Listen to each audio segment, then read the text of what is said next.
दोस्तों आज इस वीडियो में मैं आपको बताने वाला हूँ कि क्यों हमारा देश साफ नहीं है। अब दोस्तों इस चीज के लिए मैं आपके सामने एक कंपैरेटिव स्टडी करने वाला हूँ, जिस चीज के लिए मैंने जापान जैसे कंट्री को चुना है। अब दोस्तों इस वीडियो में आगे बढ़ने से पहले मैं एक डिस्क्लेमर देना चाहूंगा कि ये कंपैरेटिव स्टडी सिर्फ और सिर्फ सोशल अवेयरनेस और इम्प्रूवमेंट पर्पस के लिए, इसके अलावा इसका और कोई भी दूसरा उद्देश्य नहीं है। अब दोस्तों इस कंपैरेटिव स्टडी के लिए मैंने जापान को ही इसलिए चुना है क्योंकि जापान क्लीनिनेस के मामले में हमारे देश से बहुत ज्यादा आगे है। अब दोस्तों इस कंपैरेटिव स्टडी को करने के लिए मैंने इसको डिवाइड किया है 5 अलग अलग फैक्टर्स में। सबसे पहले आ जाता है कल्चरल एम्फेसिस ऑन क्लीनिनेस। दोस्तों कल्चरल एम्फेसिस ऑन क्लीनिनेस का मतलब होता है कि ऐसे कौन से फेस्टिवल्स या फिर ऐसे कौन से कल्चरल इवेंट्स होते हैं किसी कंट्री में जो हेल्प करते हैं क्लीनिनेस को प्रमोट करने में। अब दोस्तों जापान के अंदर 2 फेजेस को बहुत ज्यादा इंपॉर्टेंस दी जाती है। पहला फेज है मोटाइनाई और दूसरा फेज है शिंटो। दोस्तों मोटाइनाई का मतलब होता है it is a sense of regret for committing any waste. मतलब अगर आप किसी भी तरह का वेस्ट करते हो, किसी भी रिसोर्स को वेस्ट करते हो, तो उसके कारण जो रिग्रेट जनरेट होता है उस चीज को ये एक्सप्रेस करता है।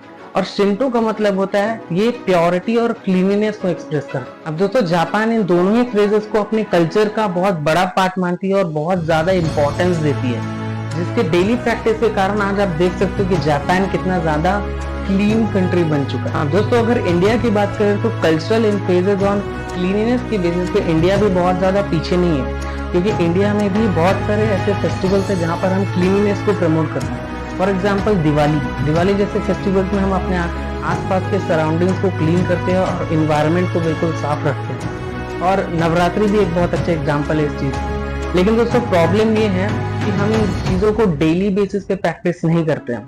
अगर हम चीजों को डेली बेसिस पे प्रैक्टिस करना शुरू कर दे, डेली बेसिस पे अपने सराउंडिंग्स को क्लीन रखना शुरू कर दे, तो फिर इंडिया भी इजीली अपने क्लीनिनेस एनवायरनमेंट को प्रमोट कर सकती है। अब दोस्तों दूसरा पॉइंट जो है वो होता है एजुकेशन एंड अवेयरनेस। अब दोस्तों इसके बारे में मैंने पहले ही अपने वीडियो में कहा था कि एजुकेटेड पर्सन का मतलब होता है कि वो इंसान जो ना ही सिर्फ एजुकेशन को रिसीव करे बल्कि उसको प्रॉपरली इम्प्लीमेंट करना भी जानता है। पर दोस्तों इसी इम्प्लीमेंटेशन ऑफ एजुकेशन में इंडिया कहीं ना कहीं पीछे रह जाती है, क्योंकि दोस्तों हमारा जो एजुकेशन सिस्टम है वो फोकस करता है सिर्फ और सिर्फ एजुकेशन देने में।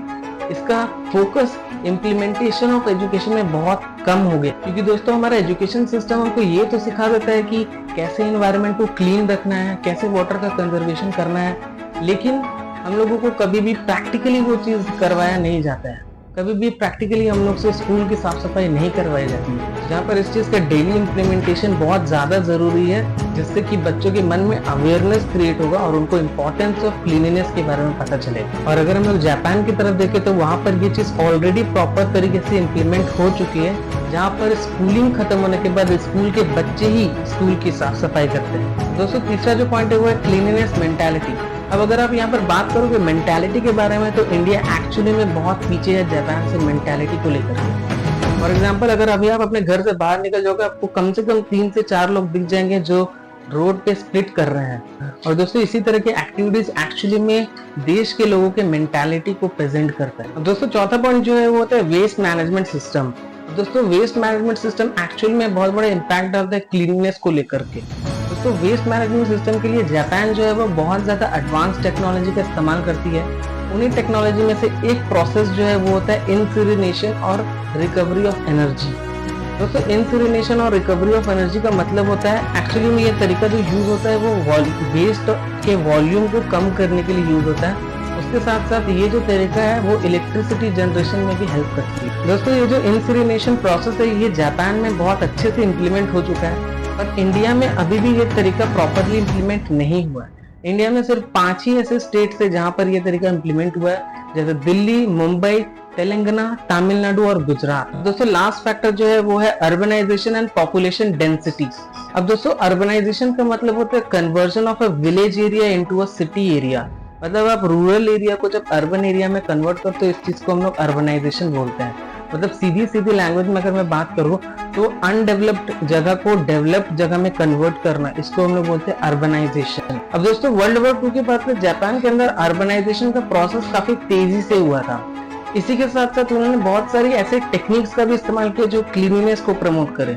और दोस्तों इंडिया कहीं ना कहीं इस मामले में पीछे रह गया। अर्बनाइजेशन तो इंडिया में भी बहुत तेजी से हुआ था, लेकिन इतने तेज अर्बनाइजेशन के कारण ही इंडिया कहीं ना कहीं पीछे रह गया उन टेक्निक्स को यूज करने में जो क्लीनिनेस फैक्टर को प्रमोट करे। अब दोस्तों हम लोग बात करने वाले पॉपुलेशन डेंसिटी के बारे में। दोस्तों पॉपुलेशन डेंसिटी जो होता है इसको कंट्रोल करने के लिए जापान ने बहुत सारे फैमिली पॉलिसीज को इंट्रोड्यूस करवाया जनरल पब्लिक के साथ। उसके साथ साथ जापान ने सेक्स एजुकेशन जैसी चीज को भी प्रमोट कर, बट इंडिया दोस्तों कहीं ना कहीं इस मामले में भी पीछे रह जाता है। लैक ऑफ सेक्स एजुकेशन और अनवांटेड प्रेगनेंसी के कारण आज हमारा देश जो है वो वर्ल्ड में सबसे ज्यादा पॉपुलेटेड कंट्री है। अब दोस्तों ये बात तो बिल्कुल जाहिर है कि एक कंट्री में जितना ज्यादा पॉपुलेशन होगा उस कंट्री में पॉल्यूशन भी उतनी ही तेजी से बढ़ेगा। अब दोस्तों इस कंपैरेटिव स्टडी की मदद से हमको पता चलता है कि हमारे देश में आज भी बहुत ज्यादा जरूरत है इम्प्रूवमेंट की।